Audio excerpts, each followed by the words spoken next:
नमस्कार, राष्ट्रबोध से मैं पवन केसवानी। बीती 7 जून को रायपुर जिले के आरंग इलाके में 3 मुस्लिम युवकों की अज्ञात लोगों ने हत्या कर दी थी। रात अंधेरे हुई इस हत्याकांड में गौ तस्करी वाला मामला सामने आया। क्योंकि मरने वाले तीनों युवक मुस्लिम समुदाय के थे, तो मुस्लिम समुदाय सड़कों पर उतरकर न्याय की मांग करने लगा। ये तीनों मरने वाले सहारनपुर यूपी के बताए गए, जिनके नाम चांद मियां, गुड्डू खान और सद्दाम बताए गए। इस मामले में पुलिस की ओर से एसआईटी का गठन किया गया और एसआईटी के गठन के बाद हर्ष मिश्रा और राजा अग्रवाल नामक 2 युवकों को गिरफ्तार किया गया। दावा किया गया कि मरने वालों की हत्या मॉब लिंचिंग के कारण हुई है। ये दावा कोई और नहीं बल्कि मीडिया का एक वर्ग कर रहा था। किसी को नहीं पता कि मौत कैसे हुई। फिलहाल पुलिस की जांच जारी है। क्योंकि एक साथ 3 युवकों की मौत हुई थी, तो इसके बाद पुलिस के ऊपर भी दबाव ज्यादा था। मरने वालों में सबसे पहले चांद मियां की लाश महानदी से मिली, जबकि गुड्डू खान की मौत इलाज के दौरान हो गई।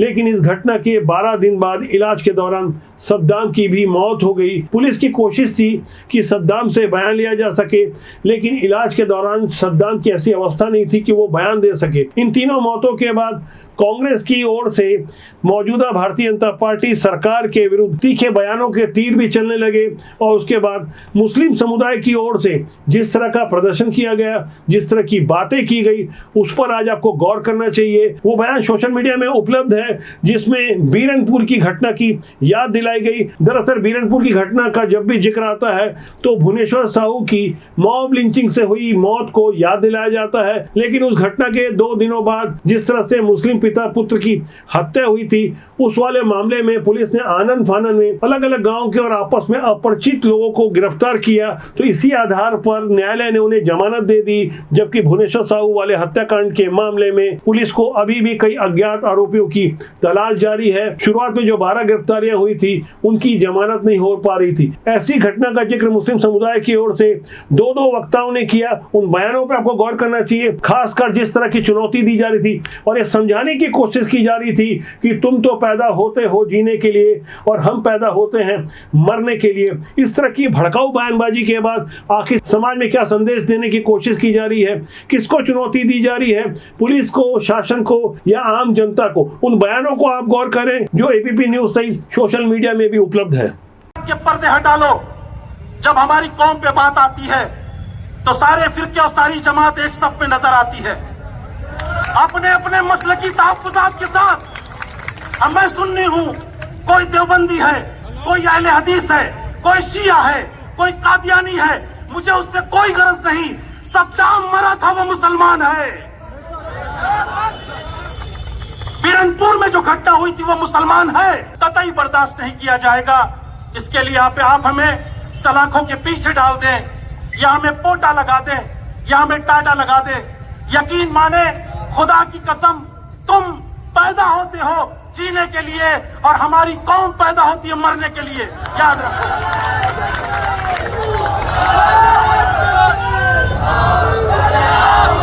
आज इस जगह छत्तीसगढ़ प्रदेश मुस्लिम समाज की जानिब से जो एहतजाज हो रहा है, इसमें हुसैनी सेना भी मौजूद है, इसमें रजा फाउंडेशन भी मौजूद है, इसमें रजा यूनिटी भी मौजूद है, इसमें सीरत कमेटी भी मौजूद है, तमाम मस्जिदों की कमेटी भी मौजूद है, तमाम खुद्दाम मौजूद है। तिल्दा के इमाम को निकाल के मारते पीटते हुए एक संगठन के लोग उनका जुलूस निकालते हैं, प्रशासन देखते रहता है। इससे पहले बीरनपुर में 2 हत्याएं हो जाती है, उस पर क्या कार्रवाई हुई है पूरा प्रदेश देख रहा है। रायपुर के बंजारी वाले बाबा की मजार से लेकर सुभाष स्टेडियम के दौरान सड़कों पर निकलकर मुस्लिम समुदाय की ओर से पुलिस प्रशासन से जिस तरह की धक्का मुक्की की गई, उसके वीडियो भी उपलब्ध है। यहाँ में समझना होगा कि ऐसे संवेदनशील मसलों पर आखिर आग में घी डालने का काम किस तरह से किया जाता है। कौन कसूरवार है ऐसे माहौल के लिए जहाँ एक वर्ग के बयान को भड़काऊ माना जाता है, जबकि दूसरे वर्ग की ऐसी बयानबाजी को उनका अधिकार समझकर छोड़ दिया जाता है। कोई प्रतिक्रिया नहीं आती, सहिष्णुता की बात होती है, हमारे देश में धर्मनिरपेक्षता की दुहाई देने वाले जब तुष्टीकरण के चश्मे से राजनीति करते हैं तो ऐसी ही विकृत तस्वीर अक्सर देखने को मिलती है। बयान देने वाले जिन बीरनपुर की घटना का जिक्र कर रहे थे वो तारीख थी 10 अप्रैल 2023 को। उस दौरान मौके पर जाकर हमने भी ग्राउंड रिपोर्टिंग की, हालात को समझने की कोशिश की, तो जो तथ्य निकल कर आए वो बेहद हैरान करने वाले हैं। फिलहाल बीरनपुर वाले मामले की सीबीआई जांच हो रही है। यहाँ उम्मीद की जा रही है कि दूध का दूध पानी का पानी हो जाएगा। भुवनेश्वर साहू को किसने मारा, किन हालातों में मारा, कहाँ मारा गया और क्या वजह थी, वो सारी बातें कई बार स्पष्ट हो चुकी है। लेकिन भुवनेश्वर साहू की हत्या जिन जिहादी मानसिकता के लोगों ने की थी, उसके बाद आक्रोशित भीड़ को थामने के लिए, गुस्से को शांत करने के लिए, चुनावी समीकरण जमाने के लिए कहीं मुस्लिम पिता पुत्र की हत्या तो नहीं कर दी गई। इस एंगल पर भी जांच होगी, क्योंकि जिन हालातों में मृत्यु हुई है, जिन हालातों में दो पिता पुत्र की मौत हुई है, उस वक्त भले ही धारा 144 लगी थी, लेकिन हालात कर्फ्यू जैसे थे। पुलिस की मर्जी के बगैर जहां कोई परिंदा भी पर नहीं मार सकता था, तो ऐसे हालात में बीरनपुर के नजदीक सुनसान इलाके में, जैसा कि पुलिस की ओर से बताया गया कि पिता पुत्र बकरी चराने गए थे, अलग अलग गांव के लोग जो आपस में एक दूसरे को नहीं जानते थे वो एक साथ इकट्ठा होते हैं, एक राय होते हैं और चुपचाप पिता पुत्र की हत्या कर चले जाते हैं। वो तारीख 10 अप्रैल की थी। पुलिस को तमाम पतासाजी करने के बाद करीब 8 दिन के बाद आरोपियों के बारे में पता चलता है। न तो कोई सीसीटीवी फुटेज थे, लेकिन पुलिस का जो सूत्र था वो उस वक्त बता रहे थे कि हत्यारे यही है। पुलिस की ओर से बनाए गए आरोपी चूंकि मुस्लिम समुदाय के नहीं थे, तब ऐसा लग रहा था मानो भुवनेश्वर साहू की हत्या के बदले का संदेश चला जाएगा और हिंदूवादी जनता शांत बैठ जाएगी, इससे वोटों का ध्रुवीकरण रुक जाएगा। तमाम ऐसी सोच के तहत तरह तरह की आशंकाओं का बाजार गर्म था। नवंबर 2023 में चुनाव भी संपन्न हो गए, परिणाम भी सबके सामने आ गए, सरकार भी भाजपा की बन गई। सबसे बड़ी बात, भुवनेश्वर साहू वाले इलाके में जाने साझा विधानसभा क्षेत्र में कद्दावर मंत्री, उस समय की सरकार के प्रवक्ता रविंद्र चौबे भुवनेश्वर साहू के पिता ईश्वर साहू से चुनाव हार गए। तब ये माना गया कि भुवनेश्वर साहू की हत्या से आक्रोशित जनता ने ईश्वर साहू को वोट दिया है। फिलहाल चर्चा उसी बीरनपुर की जा रही थी। याद दिलाया जा रहा था कि तब कैसे हुआ था और पुलिस ने उनकी गिरफ्तारी नहीं की थी। दरअसल मौजूदा हालात में छत्तीसगढ़ के कई इलाकों से ऐसी ही आक्रोश से भरी हुई तस्वीरें सामने आ रही है। ऐसी ही ताजा तस्वीर भिलाई 3 इलाके से देखने को मिली, जहां आरोप लगाया गया कि किसी हिंदूवादी युवक ने कुछ आपत्तिजनक पोस्ट कर दी, तो उसके बाद मुस्लिम समुदाय के लोग आक्रोश में राष्ट्रीय राजमार्ग का चक्का जाम करने के अलावा न्यायालय के भीतर चले गए, क्योंकि न्यायालय की ओर से उस हिंदूवादी युवक को जमानत दे दी गई थी। न्यायालय के भीतर तक जाते तो कोई बात नहीं, लेकिन जिस तरह का उपद्रव किया गया, जिस तरह के आरोप सामने आए, हालात किस कदर तनावपूर्ण है, इसका असर 2-3 दिन बाद और तब देखने को मिला, जब उसी दुर्ग जिले में किसी गाय के बछड़े का सिर मिल गया। दावा किया जा रहा था कि बछड़े का सर किसी कुत्ते के द्वारा लाया गया है। बावजूद इसके आक्रोशित हिंदू समुदाय, बजरंग दल के लोग जिस तरह से सड़कों पर उतर गए, जिस तरह का माहौल निर्मित हुआ, उस आक्रोश को समझने के बाद आपको यकीन हो जाएगा कि समाज में किस तरह का आक्रोश का माहौल पनपता जा रहा है। इन चंद उदाहरणों के अलावा बीते 10 जून को भी बलौदा बाजार में जिस तरह से आक्रोश के स्वर सुनाई दिए, जिस तरह से कुछ अराजकवादी बाहरी लोगों के द्वारा एसपी और कलेक्टर के कार्यालय में आगजनी की गई, सतनामी समाज को बदनाम करने के लिए उनके आंदोलन के बीच में आकर जिस तरह की साजिश रची गई, जिसकी पुष्टि गृह मंत्री के अलावा सरकार के 2 अन्य मंत्री भी कर चुके हैं, उससे इतना तो जाहिर है कि समाज में ही कुछ लोग हैं जो व्यवस्था का जहर घोलना चाहते हैं। इसमें सबसे बड़ा रोल है सोशल मीडिया का, जहां भड़काऊ पोस्ट डाले जाते हैं, समाज चुपचाप उन्हें बर्दाश्त करता है। किसी भी धर्म, पंथ या मजहब के बारे में एक तरह की आक्रोशित पोस्ट डालना, आधी दूरी जानकारी देना, अर्ध सत्य को इस तरह से प्रस्तुत करना कि मानो वही सच हो। लेकिन ध्यान देने वाली बातें है कि अर्ध सत्य झूठ से भी ज्यादा खतरनाक होता है। ऐसे माहौल को हमें गहराई से समझना होगा कि आने वाले दिनों में यदि हालात नहीं संभाले गए, हो सकता है और ज्यादा अप्रिय स्थिति निर्मित हो, जैसे कि रायपुर की सड़क से वो बयानबाजी जिसे आपने थोड़ी देर पहले सुनी। यूपी सहारनपुर के 3 मुस्लिम युवकों की मौत के बाद जिस तरह का संदेश देने की कोशिश की जा रही थी, जिस तरह से पुलिस प्रशासन और सिस्टम को ललकारा जा रहा था, उस पर भी हर किसी को गहराई से चिंतन करना चाहिए। वास्तव में यह मसला सिर्फ छत्तीसगढ़ या छत्तीसगढ़ के कुछ इलाकों का नहीं है, बल्कि देश भर में एक माहौल तैयार हो चुका है। कुछ लोग सशंकित हैं, आशंकित हैं, जो गलत कार्यों में लगे रहते हैं, मोदी की उस ललकार को याद कर रहे हैं जो हाल में ही संपन्न लोकसभा चुनाव के 7वें चरण के चुनाव प्रचार के अंतिम दिन यानी 30 मई को प्रधानमंत्री नरेंद्र मोदी ने यह समझाने की कोशिश की थी कि आने वाले 6 महीने के भीतर बहुत कुछ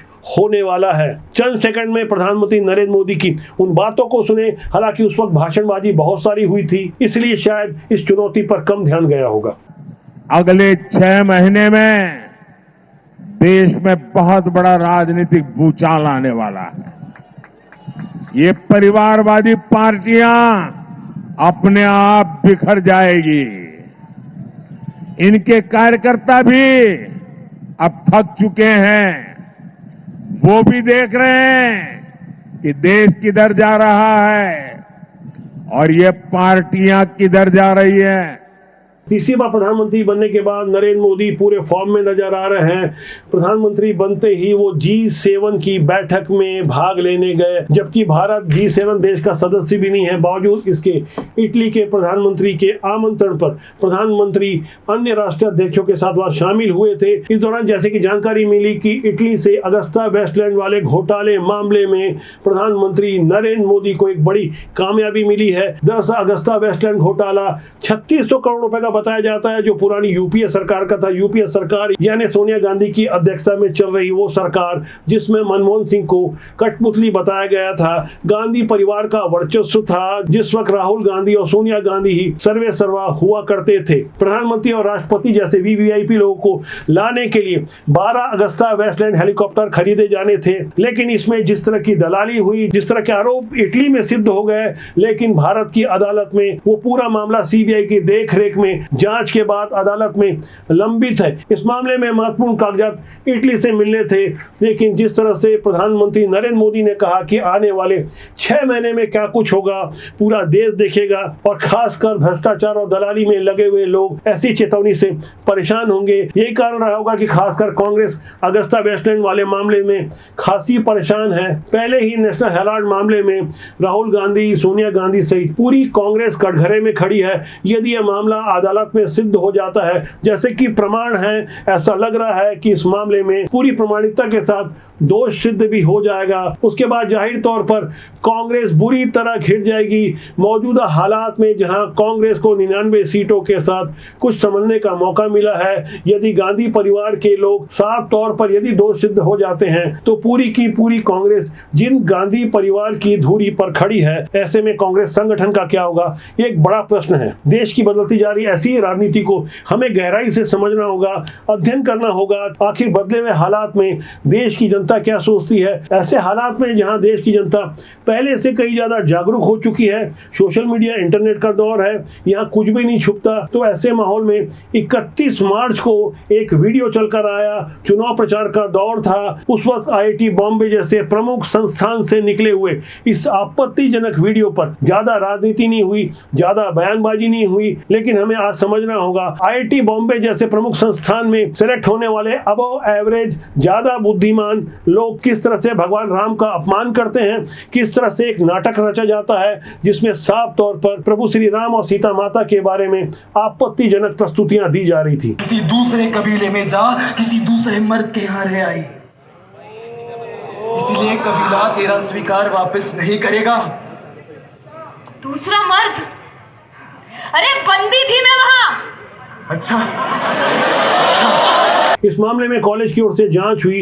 आरोपी छात्रों को 40,000 से लेकर 1,20,000 तक का दंड दिया गया, जो आने वाली 30 जुलाई तक उन्हें रकम जमा करनी है, और रकम जमा करने के बाद उनका दोष माफ हो जाएगा। यहाँ में गहराई से समझना होगा कि बीती 22 जनवरी को जब पूरे देश में अयोध्या में राम मंदिर निर्माण के बाद एक राममय वातावरण निर्मित हुआ था, तो ऐसे माहौल को आईआईटी मुंबई में जानबूझकर किस तरह से अपमानित करने के लिए ये कुचक्र रचा गया। अब से 22 साल पहले भी 36 छत्तीसगढ़ के भिलाई में ऐसे ही कुछ हुआ था। भिलाई हाउसिंग बोर्ड के कैलाश नगर इलाके में MP क्रिश्चियन कॉलेज में हॉस्टल डे के दौरान मंच पे अभिनय करते हुए कुछ लोगों ने भगवान श्री राम के पात्र को बेहद अपमानजनक ढंग से प्रस्तुत किया। ऐसा करवाने वाले हॉस्टल के वार्डन बॉबी जॉर्ज दोषी थे। मैंने खुद उस मामले में जामुल थाने में शिकायत दर्ज कराई थी।